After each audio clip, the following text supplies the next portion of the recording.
I am Eliza Thornton, a rancher in the town of Dusty Hollow, where dust clings to everything, your clothes, your shoes, and your soul. This west, with its endless prairies and sun-baked hills, is where I have built my life with blood, sweat, and tears.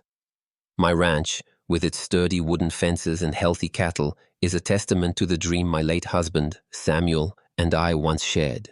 But today, I am not standing in my pasture, holding the reins to lead the cows home. Instead, I am standing in the town square, where the cruelty of humanity is more evident than any dust storm. Dusty Hollow Square, with its ramshackle wooden shops and cracked red dirt road, was busier than usual. The June sun hung in the sky, hot as a furnace, burning my skin through the gray shirt I'd chosen that morning. Simple, practical, but enough to hide the trembling inside.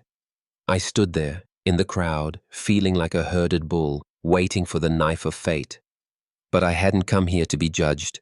I'd come to witness and perhaps to change someone else's fate. In the center of the square, on a rickety wooden platform, stood Jacob Miller. He was only 20, his face young but lined with pain. His hands were tied behind his back, the rope digging into his flesh as a reminder that he was no longer a free man. His messy brown hair fell across his forehead, hiding his deep blue eyes that hid their shame. I knew him, not from meetings, but from the stories the town whispered. Jacob, son of Henry Miller, who had drunk his life away and lost his fortune in gambling. Now, Henry's $700 debt had turned Jacob into a commodity, auctioned off to pay off Amos Vane, the most ruthless creditor in the area. Amos stood there, near the auction block, a wicked grin showing off his yellow teeth. He wore a shiny black suit, but it did nothing to hide the nature of a vulture who preyed on broken families. I looked at him, and resentment rose in my chest like a flame. I knew him. He was more than a moneylender. He was the right-hand man of Gideon Holt, the land baron who wanted to swallow up every good piece of land in the area, including my farm. Jacob was not Amos's first victim, and he certainly would not be the last. But today, looking at the young man standing on the block, my heart ached. I could not let him destroy another life. The crowd around me murmured. There were curious glances, malicious whispers, and cold indifference. Human auctions to pay debts were not uncommon in Dusty Hollow, but every time I saw one, I felt like someone was squeezing my heart. The men of the town, from copper mine owners like Caleb Grayson to ranch hands like Tom Baxter, were there. They had not come out of compassion. They had come to buy a pair of working hands on the cheap, a body that could endure long days in the mines or on the pasture. I saw Grayson, with his flowing white beard and cold eyes, studying Jacob as if he were a bull at market. Baxter spat on the ground, his eyes narrowed in calculation. They did not see Jacob as a man. They saw only a commodity. I stood there clutching the reins in my pocket, trying to contain my anger. I knew what it was like to be looked at as worthless. After Samuel died in a riding accident, the town had looked at me as a weak widow, a woman who couldn't keep her farm. They were waiting for me to fail, for me to sell off the land that Samuel and I had built with our sweat. But I had proved them wrong. I had tended the cattle, fixed the fences, and kept the farm going through the harsh winters. I was more than a widow. I was Eliza Thornton, the rancher, and I bowed to no one. But Jacob, he didn't get a chance to prove himself. He stood there, head bowed, shoulders shaking, as if the weight of the world was on his thin shoulders. I could see the fear in his eyes, but there was also a glimmer of resilience, a small fire that he probably didn't recognize. I've been there, feeling like the world had turned its back on me, but something deep inside me kept pushing me forward. And now, looking at Jacob, I knew I couldn't stand still. The auctioneer, a thin man with a high-pitched voice, raised his hand to start the bidding. $700 owed. Who's first? His voice rang out, sharp as a knife cutting through the air. Grayson raised his hand, his voice hoarse. $200. I saw Jacob shudder. Everyone knew that Grayson's copper mine was a place of exhausted labor where sunlight rarely touched. Baxter immediately interjected. $250. He smirked as if buying a human was just a pastime. I felt the blood rush to my head. These people didn't deserve Jacob. They would break him, like they had broken so many others. I couldn't let that happen. Not today. Not when I had anything to do. My hands shook as I raised them, my voice clear, cutting through the murmur of the crowd. $300. The square fell silent. Eyes turned to me, surprised, suspicious, and contemptuous. A woman bidding? A widow meddling in men's business? I could hear the whispers. Who does she think she is? Thornton is stirring up trouble again. But I didn't care. I looked straight at Jacob, and for a moment our eyes met. I saw the confusion in his eyes, but also a glimmer of hope.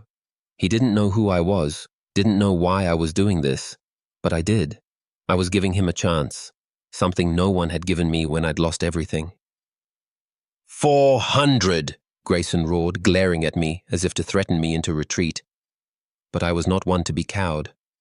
500, I replied, my voice firm, though my heart was pounding in my chest. It was a lot of money, more than most people earned in a year, but I wasn't just buying Jacob. I was buying back his faith, buying back the chance for a young man like him to live as a person, not as a commodity. Baxter hesitated, his hand raised and then lowered. Grayson shook his head, cursed under his breath, and turned away. The crowd murmured again, but I couldn't hear it anymore. All I could see was Jacob, the young man on the podium, his eyes no longer lowered, but fixed on me, as if trying to understand why I was doing this. The auctioneer banged his gavel. $500, sold to Mrs. Thornton. The gavel rang out like thunder, and I felt a rush of adrenaline run through me. As I approached to pay Amos, he looked at me with a questioning gaze, his yellow smile making me want to punch him. I hope you know what you're doing, Thornton, he said, his voice sarcastic. I didn't reply. I counted out the coins, handed them to him, and turned to Jacob. He was still standing there, his hands untied, rubbing his red wrists. I could see the confusion, the fear, and the curiosity in his eyes. Come with me, I said, my voice soft but firm. And as we left the square, I felt Amos Vane's eyes on me, like a wolf stalking its prey. I knew this wasn't the end. My battle, and now Jacob's, had only just begun.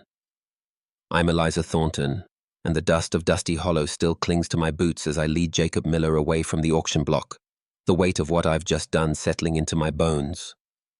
The sun is relentless, scorching the back of my neck as we walk toward my wagon, parked just beyond the edge of the town square. My heart is pounding, not from fear, but from the fire of defiance that burns inside me. I have just spent $500, more than most men in this godforsaken town earn in a year, to buy a boy I barely know. Why? Because I saw something in Jacob's eyes up there on that wooden platform. Something that reminded me of myself when I was left alone, broken, and fighting to hold on to what was mine after Samuel died. I saw a spark, a flicker of resilience, and I couldn't let it be snuffed out by the likes of Amos Vane or the vultures who bid against me. Jacob walks beside me, his steps hesitant, his shoulders hunched as if he's still carrying the shame of the auction. His wrists are red where the ropes bit into his skin, and his face is pale, though his jaw is set tight, like he's trying to hold himself together. I can feel his eyes on me, stealing glances, but I keep my gaze forward, gripping the reins of my wagon tighter than necessary. The crowd's whispers follow us, snippets of judgment, curiosity, and scorn. What's a woman like her doing, buying a boy? Thornton's got more money than sense. I've heard it all before. They've been waiting for me to fail since Samuel's accident, waiting for me to sell my ranch and crawl back to some distant family I haven't seen in years. But I'm not that kind of woman. I'm Eliza Thornton, and I've built my life on this land with my own hands. I don't bend, and I don't break. We reach the wagon, a sturdy thing built by Samuel's hands, its wood weathered but strong, like me. I climb up and gesture for Jacob to follow. He hesitates, his eyes darting back toward the square, as if he's expecting Amos Vane to come charging after us. Get in, I say, my voice firm but not unkind. He obeys, settling onto the bench beside me, his hands clasped tightly in his lap. The silence between us is thick, heavy with questions neither of us is ready to ask. I snap the reins, and the horses start moving, pulling us away from Dusty Hollow and toward my ranch, a place I've fought tooth and nail to keep. The road stretches out before us, a ribbon of dirt cutting through the rolling hills and patches of scrub grass. The air smells of dust and sagebrush, and the rhythmic creak of the wagon wheels is the only sound for a while. I can feel Jacob's tension, his uncertainty radiating like heat. He's probably wondering what I want from him, Why I paid such a steep price for a boy with no experience, no reputation, nothing but a debt hanging over his head. I don't blame him. In his place, I'd be wondering the same thing. But I'm not ready to explain myself. Not yet. Not until I know he's worth trusting. Finally, he breaks the silence, his voice low and cautious. Ma'am, Mrs. Thornton, what do you want with me? There's a tremor in his words, but also a hint of defiance, like he's bracing himself for the worst. I glance at him, and those blue eyes meet mine, wide and searching. He's young, younger than I was when I married Samuel, but there's a strength in him, buried deep beneath the fear and shame. Can you read? I ask, keeping my tone even. The question catches him off guard, and he blinks, confused. Yes, ma'am, he says after a moment. My mother taught me before she passed. His voice catches, and I feel a pang in my chest. I know what it's like to lose a mother, to lose everyone who matters. And livestock, I press. Can you handle animals? Some, he admits. We had chickens, a couple of goats before. He trails off, and I can fill in the rest. Before his father drank and gambled away everything, leaving Jacob to pay the price. I nod, keeping my eyes on the road. Good enough, I say. You'll learn the rest. He shifts beside me, and I can tell he's working up the courage to ask more. Ma'am, I don't understand. Why me? Why pay so much? His voice is earnest, almost pleading, and it stirs something in me, something I haven't felt in years. Not pity, but recognition. I see myself in him, the way I was after Samuel's death, standing alone against a world that wanted to tear me down. Because you didn't deserve to be up there, I say finally, my voice sharper than I intended. Because I know what it's like to have everything taken from you, and I wasn't about to let Amos Vane or those other bastards grind you into the dirt. I pause, softening my tone. And because I need help, Jacob. Real help. Not some hired hand who'll run at the first sign of trouble. He doesn't respond right away, and I don't push him. The wagon rolls on, and I let the silence settle between us again. My ranch comes into view as we crest a hill, and my heart swells with pride despite everything. It's a beautiful spread. Acres of green pasture dotted with cattle, a sturdy farmhouse with a wide porch, and outbuildings I've kept in good repair. This is my legacy, mine and Samuel's, built from nothing but dreams and hard work. I've run it alone for 3 years, ever since he fell from that damn horse, but it's taken everything I have to keep it going. The men in this town, Grayson, Baxter, and their ilk, they don't think a woman can do it. They've been waiting for me to fail, to sell out cheap to someone like Gideon Holt, who's been sniffing around my land like a wolf circling a wounded deer. Jacob's eyes widen as he takes in the ranch. This is yours? He asks, his voice tinged with awe. All of it? Every inch, I say, and I can't keep the pride out of my voice. Built it with my husband. Kept it going after he was gone. I don't tell him about the sleepless nights, the blistered hands, the constant fear of losing it all. He doesn't need to know that yet. We pull up to the farmhouse and I notice something that makes my blood run cold. The front door is slightly ajar, and I know I locked it before I left for town. My hand instinctively moves to the small pistol tucked beneath my coat. Jacob notices too, his body tensing beside me. Someone's been here, he says quietly, his eyes scanning the yard. Stay close, I whisper, my voice low and urgent. And don't do anything stupid. I climb down from the wagon, my boots hitting the dirt with a soft thud. Jacob follows, his movements cautious but steady. I can feel the weight of his gaze on me, and for the first time, I realize he's not just a boy I bought to say from the mines. He's someone who might actually stand by me, and that thought both terrifies and thrills me. We approach the house, my pistol drawn and held low. The air feels heavy, charged with danger, and my heart pounds as I push the door open with my boot. The main room is a mess. Drawers yanked open, papers scattered, cushions torn. Someone was here, and they weren't just passing through. They were looking for something. My eyes catch on the railing of the porch steps, where fresh letters are carved into the wood. Pay or lose. The words hit me like a punch to the gut. This isn't just a robbery. This is a message, and I know exactly who sent it. Jacob steps closer, his voice barely above a whisper. Who did this, Mrs. Thornton? I don't answer right away. My mind is racing, piecing together the signs. The men I saw watching the auction, Amos Vane's smug grin, the whispers I've heard about Gideon Holt's plans. This isn't just about Jacob's debt. It's about my land, my ranch, everything I fought for. And now, by saving Jacob, I've painted a target on my back bigger than ever. Trouble, I say finally, meeting his eyes. The kind that doesn't stop until it gets what it wants. And as I stand there, in the wreckage of my home, with a boy I barely know by my side, I feel a fire ignite inside me. I've lost too much to let them take this from me. And I'll be damned if I let them take Jacob too. I'm Eliza Thornton, and the air in my ransacked home feels thick with violation, like the walls themselves are screaming at the intrusion. The scattered papers, the overturned furniture, the carved threat on my porch railing, they're all signs that my world is under siege. Jacob stands beside me, his young face set in a mix of fear and determination, his blue eyes scanning the room as if he's trying to make sense of the chaos. I can feel his questions hanging in the air, but I'm not ready to answer them all, not yet. The truth is a heavy burden, and I'm still deciding how much of it he can carry. I move through the house, my boots crunching on broken glass, my pistol still gripped tightly in my hand.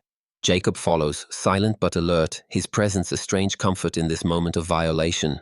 The kitchen is a mess, cans spilled, drawers emptied, but my good china sits untouched in its cabinet, a mocking reminder that this wasn't about theft. They were looking for something specific. My office is worse. The safe stands open, its contents untouched but clearly rifled through.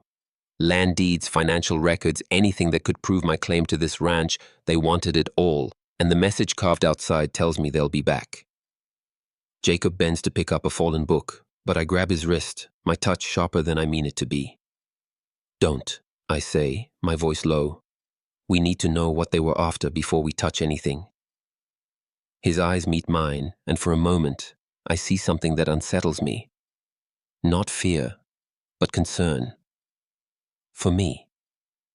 It's been years since anyone looked at me like that, and it stirs something deep in my chest, something I thought I'd buried with Samuel. Who did this? He asks again, his voice steady despite the tension in the air. I hesitate, weighing my words. I've kept my suspicions to myself for so long, guarding them like a secret that could get me killed. But Jacob's here now, tied to me by the $500 I paid and the danger we're both in. He deserves to know at least part of the truth. Gideon Holt, I say finally, my voice hard. A cattle baron who owns half the range from here to the state line. My ranch sits right in the middle of his holdings, and he wants it. Badly. Jacob's brow furrows, and I can see him piecing it together. And Amos Vane works for him? Smart boy, I say, a grim smile tugging at my lips. Vane's his enforcer. Loans money to desperate folks, then calls in the debts when they can't pay. Your father wasn't the first, Jacob, and my ranch isn't the first they've tried to take. His face darkens, and I see the anger flare in his eyes, mirroring my own. They targeted my family, he says, his voice low and dangerous. My father's debts. They weren't just bad luck. No, I say softly. They were a trap. Your family's old homestead borders my land. If Holt gets both, he controls the whole valley. I pause, letting the weight of that sink in. And now that I've bought you, I've made myself an even bigger problem for them. Jacob's jaw tightens, and I can see the guilt creeping into his expression. This is my fault, he says, almost to himself. If you hadn't... Don't, I cut him off, my voice sharp. This started long before you. Holt's been after my land for years. Buying you just gave him another excuse to come at me.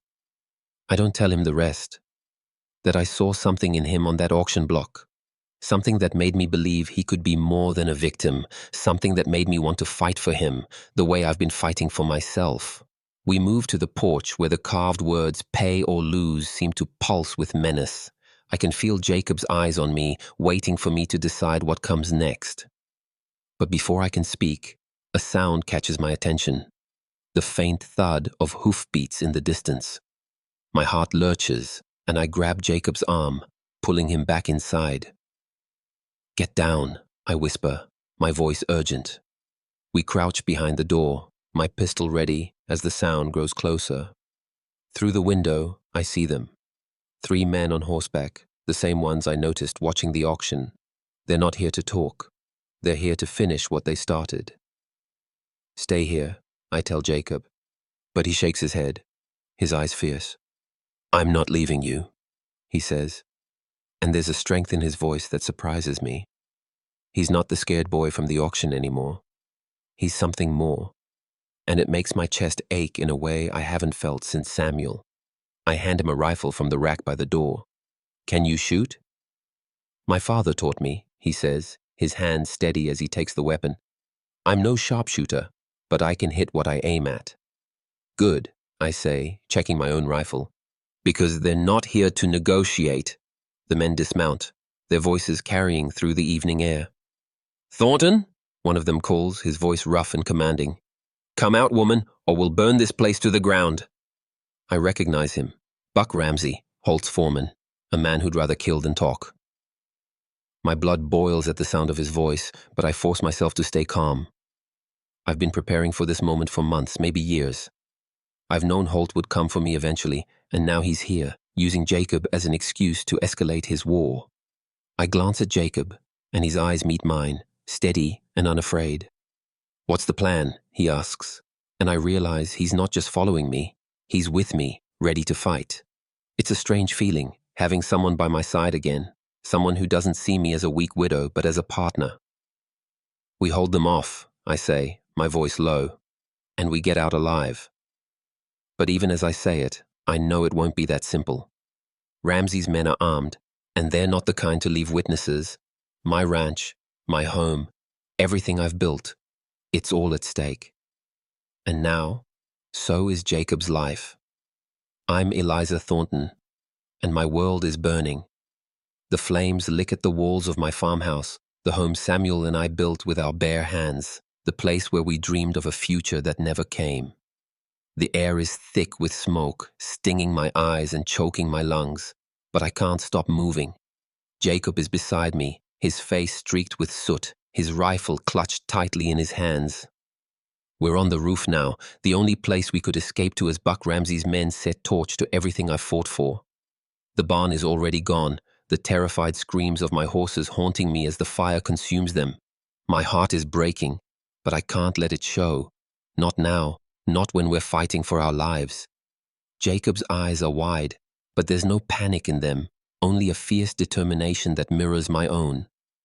I don't know when it happened, but somewhere between the auction block and this moment, he's become more than the boy I bought to save. He's become someone I trust, someone I need. And that terrifies me more than the men below, their torches casting shadows like demons across the yard. They planned this, I say, my voice tight with rage and grief as I watch my life's work go up in flames. They never meant to talk, they just wanted to destroy me. Jacob's hand brushes mine, a fleeting touch that sends a jolt through me. "We're not done yet," he says, his voice steady despite the chaos. "We can still get out of this." I look at him, and for a moment the world narrows to just us. 2 people caught in a storm, clinging to each other for survival. His face is young, but his eyes are old, carrying the weight of loss and betrayal. I know that look. I've seen it in the mirror every day since Samuel died. And yet, there's something else in him. Something that makes my heart ache with a hope I thought I'd lost forever. "There's a root cellar," I whisper, pointing to a small rise in the ground near the back of the property. "Samuel dug a tunnel from it to the creek. It's our only chance." But even as I say it, I know the odds. The cellar is 30 yards away, across open ground, with Ramsey's men watching every angle. It's a suicide run, but it's all we have. Jacob nods, checking his rifle. "When you run, I'll cover you," he says, his voice firm. "Don't stop, Eliza, no matter what." I grab his arm, my fingers digging into his sleeve. No, I say, my voice breaking. We go together, or not at all. I can't lose him, not after everything. Not when he's the first person in years who's made me feel like I'm not fighting alone. He looks at me, and for a moment, the world stops. The fire, the shouts, the danger, they all fade, and it's just us, standing on the edge of death. Eliza, he says, his voice soft but fierce. I love you. The words hit me like a bullet, piercing through the walls I've built around my heart. I stare at him, my breath catching, and suddenly I'm not the strong, untouchable Eliza Thornton anymore. I'm just a woman, raw and vulnerable, staring into the eyes of a man who sees me, not as a widow, not as a rancher, but as me. Without thinking, I lean forward and kiss him, a desperate, hungry kiss that tastes of smoke and fear and something deeper, something I've been afraid to name. It's not just survival, it's need, it's want, it's the first spark of life I've felt since Samuel's death. I love you too, I whisper against his lips, the words spilling out before I can stop them. Don't you dare die on me, Jacob Miller. He smiles, a small, defiant smile that makes my heart ache. Not planning on it, he says, and then the world crashes back in. The roar of the fire, the shouts of Ramsey's men, the reality of our situation. We have to move now, or we'll never make it. We drop from the roof, landing hard in the dirt, and I feel a sharp pain in my shoulder where a knife grazed me earlier today, before the auction. I haven't told Jacob about that. About the man who cornered me outside the general store, demanding my land deeds with a blade pressed to my skin. I fought him off, but not before he left his mark. I push the pain down, focusing on the cellar door ahead. Jacob takes my hand, his grip strong and steady, and we run. The yard is a battlefield, lit by the orange glow of the burning house. I expect bullets to find us, but Ramsey's men are focused on the flames, thinking we're still inside. We reach the cellar, and I yank the door open, revealing a dark, musty space filled with jars and sacks. Jacob pulls the door shut behind us, and we scramble toward the tunnel entrance, hidden behind a pile of grain. It's narrow, barely wide enough for one person, but we crawl through, our breaths loud in the confined space. I can feel Jacob behind me, his presence a lifeline in the darkness. We emerge by the creek, hidden by tall grass and willows, the distant glow of the fire painting the sky red. I sink to my knees, the weight of what I've lost crashing over me like a wave. My home, my horses, my dreams, all gone. Tears burn my eyes, and for the first time since Samuel's death, I let them fall. Jacob kneels beside me, his hand on my shoulder, and I feel the warmth of his touch through the cold despair. This is my fault, he says, his voice thick with guilt. If I hadn't, no, I say, turning to him, my voice fierce. This was always going to happen. Holt's been after me for years. You just gave me a reason to fight back. And it's true. Saving Jacob wasn't just about him. It was about me, about proving I'm still here, still fighting, still alive. He looks at me, his eyes bright in the moonlight, and I see something that makes my heart race, hope, determination, and something deeper, something that binds us together in this moment. We're not just survivors, we're partners, and that realization gives me the strength to stand. We're not done yet, I say, brushing the tears from my face. We're going to Carson City, to the territorial marshal. I've got evidence, letters, deeds, testimonies, enough to bring Holt down. Jacob nods, his jaw set. Then let's go, he says, and I know he's with me, all the way. I'm Eliza Thornton, and the road to Carson City is a gauntlet of dust and danger, but I've never felt more alive. Jacob is beside me, his presence a steady anchor as we move through the pre-dawn darkness, our clothes still damp from the creek where we hid from Buck Ramsey's men. My ranch is gone, reduced to ashes, but the fire in my heart burns brighter than ever. I've lost everything before. Samuel, our unborn children, the dreams we wove together, but this time I'm not alone. Jacob's hand in mine, his quiet strength, his unwavering resolve, they're more than I ever dared hope for. The journey is grueling, 2 days of hard riding through rugged country with Holt's men on our trail. We stick to back roads and creek beds, masking our tracks as best we can. My shoulder throbs where the knife cut me, but I grit my teeth and push on. Jacob notices, his eyes sharp with concern, but I wave him off. It's nothing, I lie, though the pain is a constant reminder of how close we came to death. He doesn't push, but I catch him watching me, his gaze filled with something that makes my chest tighten, care, maybe even love. We barely speak, saving our energy for the ride, but the silence between us is different now. It's not the awkward tension of strangers, but the quiet understanding of two people who faced hell together. At night, we camp under the stars, sharing a blanket to ward off the chill. Jacob tells me about his mother, her gentle hands teaching him to read, and I tell him about Samuel, how we built the ranch from nothing. It's the first time I've spoken of him without feeling like I'm drowning in grief, and I realize it's because of Jacob. He's given me something to hold on to, something to fight for. We reach Carson City at dawn on the second day, exhausted but alive. The Territorial Marshal's office is a squat stone building, its walls a stark contrast to the open plains we've crossed. I carry a small bundle of papers, letters from other ranchers, copies of deeds, records of Holt's shady deals, evidence I've been collecting for months. Jacob stands beside me as I lay it all out for the marshal, a grizzled man named Carter who listens with a frown that deepens with every page. This is enough to bury Holt, he says finally, his voice gruff, and Vane and Ramsey with him. Jacob's hand brushes mine under the table, a silent reassurance. What happens now? He asks, his voice steady but curious. Now we issue warrants, Carter says, and you two stay low until we bring them in. It's not over yet, but for the first time in years, I feel a glimmer of hope. Holt's empire is crumbling, and I'm the one who struck the first blow. But it's not just about justice. It's about what comes after, about the life I might still have. 6 months later, I stand on the porch of a new house, built on the ashes of the old one. The ranch is smaller now, but it's ours, mine and Jacob's. The pastures are green again, the cattle grazing peacefully, and the fences stand straight and strong. Jacob is beside me, his arm around my waist, his wedding ring glinting in the sunset. We married quietly in a small ceremony with just the marshal and a few trusted friends. It wasn't the grand love story I dreamed of as a girl, but it's real, and it's ours.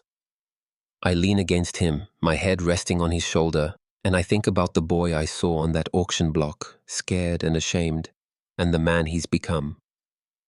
Any regrets? I ask, my voice soft. He laughs, a low, warm sound that makes my heart skip. Regrets? Eliza, you saved me, not just from the mines, but from a life without purpose. I'd stand on that block 1,000 times if it meant ending up here, with you. I turn to face him, my eyes tracing the lines of his face, now so familiar, so dear. And you saved me, I say, my voice breaking. I thought I was done, Jacob. Done with hope, with love, with everything. But you gave it all back to me. He kisses me, slow and deep, and I feel the weight of the past lift, replaced by the promise of a future we'll build together. The ranch, the land, the life we're creating. It's not just about surviving anymore. It's about living, about choosing each other every day. As the sun dips below the horizon, painting the sky in shades of gold and crimson, I know we've won. Not just against Holt and his men, but against the darkness that tried to break us. Jacob and I, we're more than survivors. We're builders, dreamers, lovers, and together we'll make this land our own, one sunrise at a time.